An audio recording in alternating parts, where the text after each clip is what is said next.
Hi, I'm Alan Pollard. I'm Chief Executive of Civil Contractors New Zealand. Just want to start by saying that we acknowledge that times are quite challenging, of course, for our members, whether they're contractors or associate members, and they're having to make a number of pretty tough decisions about their businesses. So I just want to remind you that we do have help available through the BNZ Asset Finance Manager Network. You can actually get their details of the member resources part of our website. I recently had the chance to go to Building Nations Conference in Auckland run by Infrastructure New Zealand, and I do come away from that feeling quite a bit more optimistic actually about the future and what we can expect to see. First thing that is to note is that the government policy statement on land transport, which was announced a couple of months ago, includes $32 billion over the next 3 years for capital and maintenance work, and that includes also $5 billion, what they're calling the pothole fund, which is around roading maintenance and renewals. So it's encouraging to see this significant increased investment occurring through that roading platform. Second thing we are now happy to see is that the government's finally announced its plans around water and how it's going to be managed, what they're calling local water done well. So now we know that local councils have to work with the neighbours to try and come together to form a council-controlled organisation, and that they have to submit their plans to government for approval. So again, we should start to see some clear indication of when spending is going to start in that water network.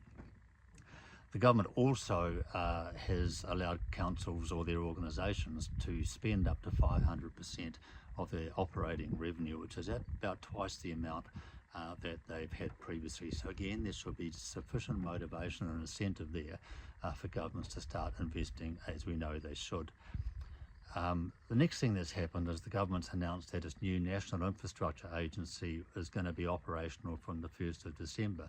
This is a key organisation because what it does, it helps administer the infrastructure funds, it helps deliver projects using private investment, and it's part of connecting potential investments with the opportunities that they have. So this was a key platform that the government campaigned on, looking for alternative methods of finance. So really encouraged to see that that will be up and running very shortly.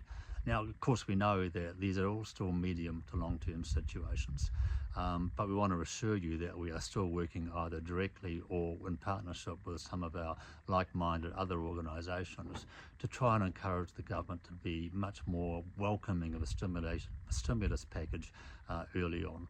We have had reasonably good response from the government, but again, the proof will be in delivering it. The things we offered to the government were bringing renewals forward, and of course in the roading space they've done that, providing training and education opportunities for underutilised staff, so that in a year's time or so, when projects start to flow, we'll have a highly capable workforce available, and for simplifying things like the tender process and the resource consent process.